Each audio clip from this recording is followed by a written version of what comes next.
Hello दोस्तों। इससे पहले हमने पढ़ा है चंद्रगुप्त मौर्य के बारे में। ओके, हम जो है वो मौर्य वंश की एक सीरीज़ जो है वो कर रहे थे। ठीक है, उससे पहले हमने चंद्रगुप्त मौर्य के बारे में पढ़ा है। उसके बाद फिर हम कहाँ पे आ गए थे जी? इनका जो दूसरा शासक था मौर्य एम्पायर का, वो कौन था जी? बिंदुसार, जो हमने पिछली वीडियो में जो है वो देखा था। और उसके बाद अब हम स्टार्ट करने लगे हैं जी अशोक के बारे में। ठीक है, अशोक के बारे में जो है वो स्टार्ट करने लगे हैं। तो आप होप आपको जो है वो सब कुछ जो है वो अच्छे से समझ आ रहा होगा। ठीक है, तो अशोक के बारे में स्टार्ट करते हैं जी। अब आप इसको मैप को देख सकते हो। ये किस टाइम का है जी? ये 298 BC का एम्पायर है। और चंद्रगुप्त मौर्य से लेकर के अशोक तक आप देखोगे कि इनका राज्य जो है बड़ा ही है, कम नहीं हुआ था। उसके साथ जब अशोक चला जाता है तो जो कमज़ोर उत्तराधिकारी आए, ओके, उनकी वजह से आराम आराम से ऐसे यहाँ से टूट गया, कुछ यहाँ से टूट गया, कुछ इधर से, ओके। तो इस तरीके से टूटता चला गया और फिर लास्ट में जो है वो ख़त्म भी हो गया था। उसके बाद जो दूसरा वंश जो है वो आ जाता है। ठीक है, तो आज हम जो है वो अशोक के बारे में इसमें पढ़ने वाले हैं। ठीक है जी, चलिए स्टार्ट करते हैं जी अशोक के बारे में। मौर्य जो शासनकाल है इसमें सिर्फ तीन ही इम्पोर्टेंट रूलर रहेंगे। एक तो था चंद्रगुप्त मौर्य, उसके बाद था बिंदुसार, और उसके बाद आएगा अशोक। ठीक है, दो के बारे में हमने पढ़ लिया है, इसके बारे में आज हम पढ़ेंगे। अशोक बिंदुसार का पुत्र था। बिंदुसार के बाद गद्दी पर बैठा। जैन मनुस्मृति के अनुसार अशोक ने बिंदुसार की इच्छा के विरुद्ध मगध पर शासन किया है। अगर आप देखोगे, इससे पहले वीडियो मैंने आपको बताया था, बिंदुसार के 100 पुत्र थे जी। ठीक है, दो इम्पोर्टेंट रहेंगे, एक तो है जी अशोक और दूसरा था वो था सुसीम। सुसीम को बिंदुसार जो है वो राजा बनाना चाहता था, बट उधर अशोक भी जो है वो एक काबिल व्यक्ति था। इस वजह से गद्दी को अपना अधिकार मानता था कि मैं जो है वो राजा बनूंगा। अब होता क्या है, अशोक को और सुसीम को, इससे पहले मैंने वीडियो में बताया भी था, अशोक को जो है वो अवंती का राज्यपाल और इसको सुसीम को जो है वो तक्षशिला का राज्यपाल जो है वो बना दिया जाता है। और अवंती को बड़े अच्छे से जो है वो चलाते हैं। तक्षशिला में एक बार विद्रोह होता है, उसको दबाने के लिए सुसीम से वो नहीं दबा, अशोक को जो है वहाँ पे बुलाया गया था और अशोक ने उसको बड़े अच्छे से जो है वो हैंडल कर लिया था। तो अशोक ने जो है वो कहीं ना कहीं अपनी एक राजा की जो क्वालिटी है वो दिखाई भी थी। ओके, परंतु बिंदुसार जो है वो अशोक को न बल्कि सुसीम को चाहता था कि ये जो है वो राजा बने। 272 BC में जब जो है वो बिंदुसार काफ़ी ज़्यादा बीमार और अंतिम समय था, तो अशोक जो है अपने आप को राजा घोषित कर लेते हैं।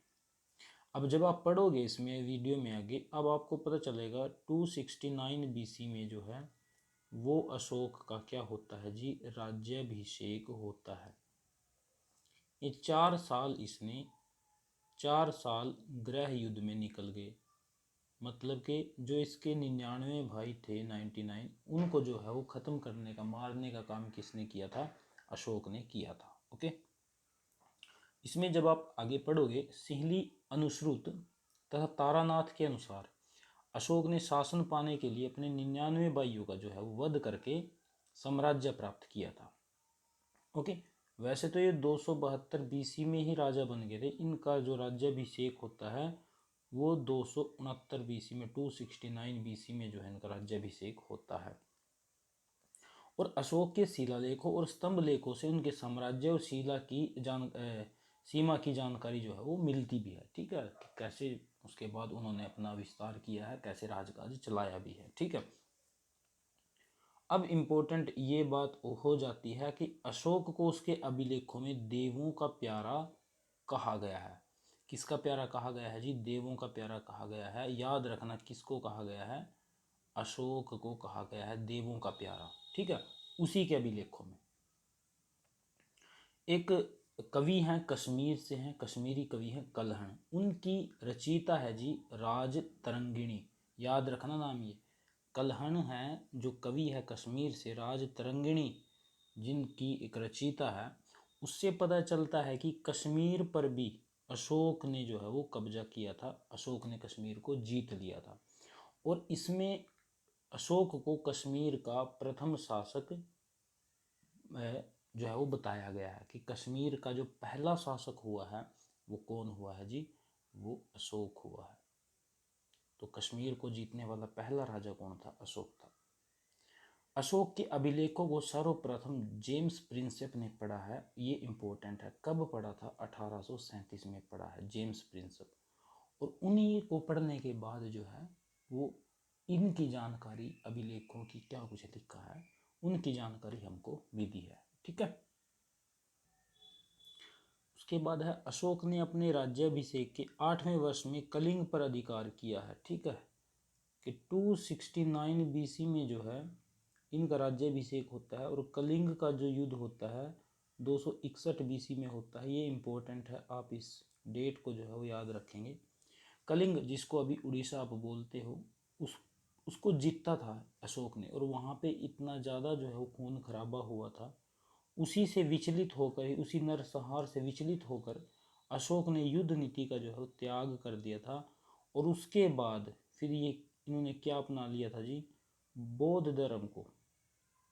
किसको, बौद्ध धर्म को इन्होंने अपना लिया था, और बहुत बड़े जो है वो प्रचारक बने थे बौद्ध धर्म के, ठीक है। अशोक का धर्म, अशोक शुरुआत में ब्राह्मण धर्म का था, अनुयायी था, परंतु बाद में जो है वो बौद्ध धर्म का अनुयायी बन जाता है 261 बीसी के बाद। कलिंग का जो युद्ध होता है, ठीक है। राजतरंगिणी किसने, कल्हण ने, कश्मीर का कवि था। अशोक शैव धर्म का अनुयायी था, ये भी एक इम्पोर्टेंट बात यहाँ पे आ गई है कि शैव धर्म का अनुयायी किसको बोल रहा है जी, अशोक को बोल रहा है। किसने बोला है, कल्हण ने बोला है। कल्हण कश्मीर से थे। क्या लिखा था इन्होंने, राजतरंगिणी जो है इन्होंने लिखी है, ओके। और इसी में कश्मीर का जो पहला शासक है, पहला राजा है, वो अशोक को बताया गया है। अशोक ने बौद्ध धर्म का तीसरा सम्मेलन या संगीति का आयोजन भी किया। इसने बौद्ध धर्म के प्रचार के लिए अपने धर्म प्रचारक श्रीलंका और यमन देश भी भेजे हैं, ठीक है। इनके पुत्र और इनकी पुत्री थी, ठीक है, उनको जो है वो श्रीलंका इन्होंने भेजा था। पुत्र का अगर मैं नाम की बात कर लेता हूँ, इनके पुत्र का नाम था जी धर्मेंद्र। इनके पुत्र का नाम धर्मेंद्र नहीं, महेंद्र। महेंद्र इनके पुत्र का नाम था। और इनकी अगर मैं बात कर लेता हूँ बेटी का, पुत्री का जो नाम था वो था जी संघमित्रा। क्या था जी, संघमित्रा। इन दोनों को जो है वो अशोक श्रीलंका में भेजता है, किसके लिए जी, बौद्ध धर्म के प्रचार के लिए, ठीक है। अशोक के धम, धम का मतलब क्या है जी, अशोक के कुछ रूल रहे थे, कैसे राजकाज को चलाना है, वो सब जो है उसको धम बोला गया है, ठीक है। अशोक ने प्रजा के नैतिक उत्थान के लिए जिन नियमों की संहिता प्रस्तुत की, अभिलेख में धम बोला गया है, ठीक है। जो नियम है, ठीक है, प्रजा के लिए, राजतंत्र के लिए, उसमें जो है उनको धम बोला गया, उनको नियम बोला गया है, ठीक है। तो ये कुछ है स्वयं नियंत्रण, अशोक की धम्म नीति का मूल मंत्र है। ये इंपॉर्टेंट हो जाता है जी, ये पहली लाइन, ठीक है। स्वयं नियंत्रण, अपने आप खुद के ऊपर जो नियंत्रण है, इसकी धम्म नीति का मूल मंत्र है, ठीक है। अशोक ने अपने दूसरे व सातवें स्तंभ लेखों में धर्म के गुणों को बताया है, जो ये कुछ है, ठीक है। धम्म को संस्कृत के धर्म से लिया गया है, अर्थात ये अशोक का धर्म था और यह सर्वधर्म संभाव था, ठीक है।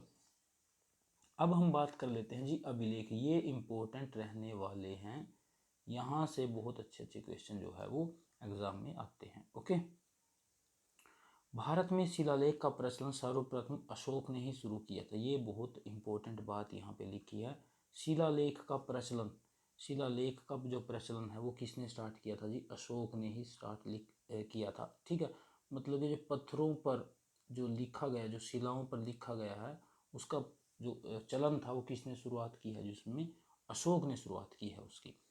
अभिलेख में राज्य आदेश के रूप में जारी किए। अशोक के अभिलेखों को निम्न भागों में विभाजित किया जा सकता है। बहुत तरीके से जो है वो इसमें अभिलेख लिखे गए, जैसे शिलालेख, स्तंभ के ऊपर लेख, गुहा लेख, ठीक है। तो इस तरीके से जो है इनको अलग अलग तरीके से बांट दे, कहीं पे शिलालेख है, कुछ स्तंभ बनवाए इनके ऊपर लेख, गुहा लेख, ठीक है। इनकी जो इनको भी आगे शिलालेखों की जो बड़े शिलालेख हैं उनकी संख्या जो है वो 14 है, और जो बीच के हैं उनकी 13 है, और जो मतलब छोटे हैं उनकी कितनी है जी 7 है। तो आप ये बात जो है आप याद रखोगे, बृहत की कितनी है 14 है, और आप इसको बोल सकते हो लघु, लघु की जो है कितनी है जी वो 13 है, और जो स्तंभ है वो कितनी है जी वो 7 है, जो छोटे हैं, ठीक है। अशोक के सभी अभिलेखों का विषय प्रशासनिक था, ठीक है। प्रशासन के बारे में ही अभिलेखों में लिखा गया है, किस तरीके से प्रशासन रहेगा, क्या कुछ आपको जो है फॉलो करना है। परंतु जो एक स्तंभ लेख है 2, उनमें जो है वो आर्थिक विषय रहा है, ठीक है। अर्थव्यवस्था के बारे में, पैसे के बारे में, लेन देन के बारे में जो है वो बताया गया है। वो कौन कौन से हैं इंपॉर्टेंट रहेगा, एक है जी रुमीनदेई स्तंभ लेख और एक है लुम्बिनी स्तंभ लेख, ये इंपॉर्टेंट रहेगा। और सब में जो है वो प्रशासनिक कार्य के बारे में बताया गया है, परंतु आर्थिक के बारे में जो कहीं बताया गया है रुमीनदेई अभिलेख में और लुम्बिनी अभिलेख में बताया गया है, ठीक है। फिरोज शाह तुगलक ने मेरठ तथा टोपरा से अशोक के स्तंभ दिल्ली मंगवाए थे, ये भी इम्पोर्टेंट बात है जी। जो फिरोज शाह तुगलक है, टोपरा का अभिलेख कई बार आता है, किसने दिल्ली मंगवाया था, फिरोज शाह तुगलक ने। और मेरठ का जो अभिलेख है किसने लिखवाया था, अशोक ने लिखवाया था। दिल्ली किसने मंगवा लिया है, ये फिरोज शाह तुगलक ने जो है वो मंगवा लिया है दिल्ली में, ठीक है। इलाहाबाद स्तंभ लेख पहले कौशाम्बी में था, अकबर के शासन में जहांगीर द्वारा इसे इलाहाबाद किले में लाया गया। ये भी इम्पोर्टेंट हो जाती है कि इलाहाबाद का स्तंभ कहाँ पे जो है पहले कौशाम्बी में था ये, उसके बाद कहाँ पे लाया गया जी इलाहाबाद किले में। किसने मंगवाया था, ये जहांगीर ने मंगवाया था, और राजा कौन था उस समय, अकबर था। इलाहाबाद स्तंभ लेख को रानी का लेख भी कहा जाता है, ये भी बात इंपॉर्टेंट रहेगी यहाँ पे, ठीक है, कि किस लेख को रानी का लेख कहा गया है जी। इलाहाबाद स्तंभ का जो लेख है उसको रानी का लेख कहा गया है। इलाहाबाद किले में इसको लाया गया था जहांगीर के द्वारा, पहले ये कौशाम्बी में था। किसका लेख है जी ये अशोक का है, याद रखो। लघु स्तंभ लेख में अशोक ने स्वयं को बुद्ध शाक्य कहा, ये इंपॉर्टेंट बात है जी। लघु स्तंभ लेख मैंने कितने बताए हैं आपको, 13 बताए हैं, और जो बड़े हैं वो 14 मैंने आपको बताया है। इसमें बुद्ध शाक्य कहा जी, अपने आप को याद रखना ये बात, ठीक है, अशोक ने, ठीक। अशोक की जो माता है वो जो है वो शुभद्रांगी था, उनकी माता का नाम क्या था जी, शुभद्रांगी। और उसकी पत्नी महादेवी है, ठीक है, और दूसरी का भी नाम आया है, उसका नाम है जी कारुवाकी। इंपॉर्टेंट रहेगी, महादेवी के बारे में थोड़ी ज़्यादा जो है वो लिखा गया है, मिला भी ज़्यादा है थोड़ा सा, ठीक है। कलहण के अनुसार अशोक ने कश्मीर में श्रीनगर की स्थापना की, ये भी बात इंपॉर्टेंट हो जाती है। अशोक ने कलहण ने क्या लिखा था जी, राज तरंगिणी, और उसमें अशोक के बारे में लिखा गया था कि कश्मीर का पहला राजा था, और कश्मीर में क्या फिर ये किस नगर की स्थापना करते हैं, श्रीनगर की स्थापना ये करते हैं, ठीक है। गिरनार अभिलेख के अनुसार उसने मनुष्य तथा पशुओं दोनों के लिए जगह जगह पर चिकित्सालय जो है वो बनवाए थे, ठीक है। आप देखोगे कि जो प्रजा के रूल हैं और प्रजा के लिए काम है वो भी अशोक ने बहुत ज़्यादा किए हैं, और जो अपने राज्य को फैलाव करने के लिए जो युद्ध लड़े हैं वो भी अशोक ने बहुत से लड़े हैं। पहले ही इसको एक बहुत बड़ा एम्पायर मिला था, फिर भी जो कुछ बचा था उसको भी जीतने की कोशिश किसने की है, अशोक ने की है, ठीक है। भब्रू शिलालेख में बुद्ध के पुत्र राहुल की चर्चा मिलती है, ठीक है। अशोक के रामपुरा स्तंभ पर वृषभ, लोरिया, नंदगढ़ पर शीर्ष तथा सांची और सारनाथ, ये इंपॉर्टेंट है जी, सारनाथ स्तंभ पर 4 सिंहों की आकृतियां मंडित की गई हैं, ठीक है। तो 4 सिंहों की आकृतियां किस स्तंभ पर है जी, सारनाथ के स्तंभ पर वो हैं, ठीक है। अशोक के पुत्र रहे हैं जी एक दशरथ ने नागार्जुनी पहाड़ियों में गुफाएं बनवाकर आजीविकों को दान दी हैं, ठीक है। तो ये जो है जो बौद्ध से रिलेटेड थे, ठीक है, उनको जो है वो दान दी है, आपको पता है। अब मैं बताऊंगा भी इसमें कि अशोक ने जो है वो ब्राह्मण धर्म को छोड़ करके क्या अपना लिया था जी, बौद्ध धर्म जो है वो अपना लिया था, उसका बहुत बड़ा प्रचारक भी ये बना है, ठीक है। अच्छा, अब जैसे कि इसमें पहले बताया गया था कि पीछे अगर हम देखते हैं कि लघु स्तंभ लेख में अशोक ने स्वयं को बुद्ध शाक्य कहा है, तो बहुत से ऐसे अभिलेख मिले हैं जिसमें अशोक को कुछ अलग अलग नामों से जो है वो बुलाया गया है या लिखा गया है। जैसे कि हम लिख लेते हैं जी यहाँ पे विष्णु पुराण। विष्णु पुराण में अशोक को जो है अशोक वर्धन बोला गया है, लिखा गया है अशोक वर्धन। अशोक वर्धन कहाँ पे लिखा गया है जी? विष्णु पुराण में लिखा गया है, ठीक है। और मास्की और गुर्जरा अभिलेख में अशोक को अशोक कहा गया है। किस अभिलेख में जी? मास्की अभिलेख है और एक अभिलेख है जी गुर्जरा। इस अभिलेख में अशोक को अशोक बोला गया है, ठीक है। एक है जी बराबर गुहा अभिलेख।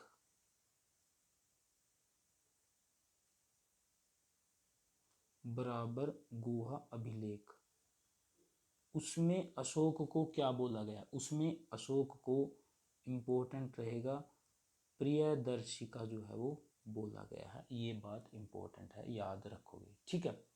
एक है जी भाब्रू, अभी आपने इसमें आया भी था, भाब्रू अभिलेख है एक।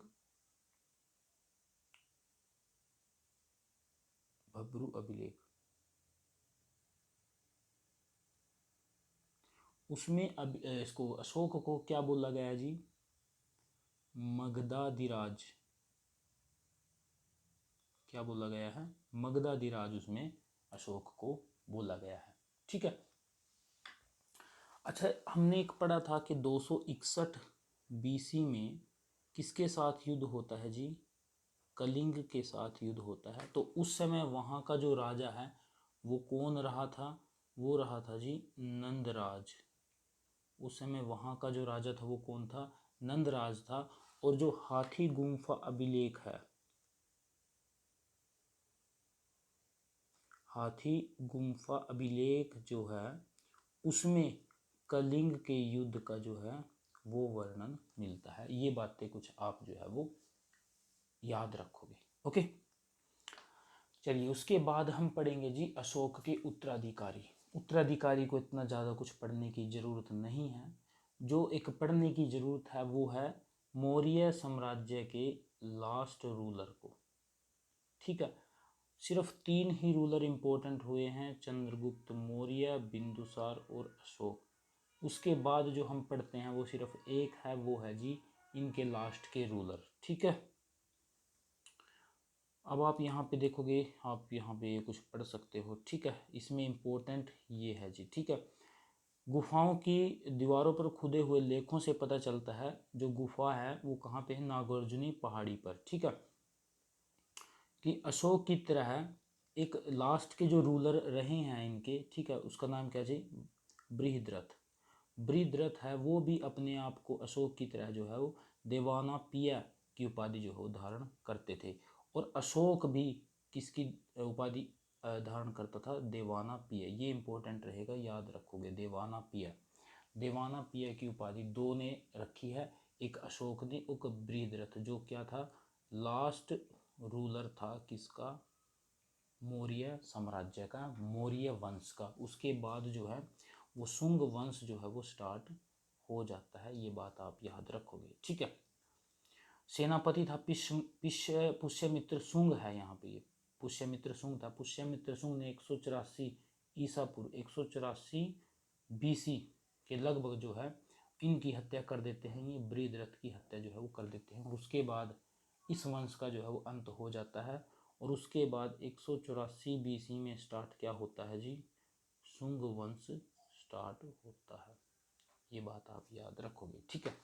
तो अब तक जो जो पढ़ाया है, किसमें क्या कुछ लिखा गया है, क्या अभिलेख मिले हैं, वो आपने बड़े अच्छे से पढ़ा होगा, ठीक है। अब हम थोड़ा सा बात कर लेते हैं कि इनके पतन की क्या बात रही होगी। पतन की एक मेजरली जो बात थी, वो सबसे बड़ी बात तो ये थी कि इनके बाद वीक रूलर आते हैं जी। और दूसरी जो बड़ी बात थी वो थी जी केंद्रीयकृत प्रशासन। मतलब एक इतना बड़ा साम्राज्य सिर्फ एक ही जगह से कंट्रोल हो रहा है, ठीक है।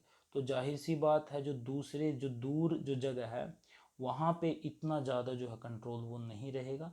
तो जाहिर सी बात है अलग अलग जगहों से जो है कुछ जो प्रभावशाली लोग हैं वो उभर कर आने लगेंगे। और जैसे ही उनको एक वीक रूलर दिखा उसके बाद उनको जो है वो पलटा दे दिया था उनको, ठीक है। तो इतने बड़े साम्राज्य का पतन हुआ था, कमजोर उत्तराधिकारी एक बहुत बड़ा रीजन था, आर्थिक जो स्थितियां रही कुछ बदली, अशोक ने बहुत अच्छे तरीके से संभाला, बहुत अच्छे अपने रूल्स बनाए जिनको धम्म बोलते हैं। उसके बाद दमनकारी शासन व्यवस्था को भी आप इसको कहीं ना कहीं जो है वो कारण मानोगे, ठीक है। तो इस तरीके से जो है क्या हो जाता है, मौर्य वंश का जो शासन है वो खत्म हो जाता है।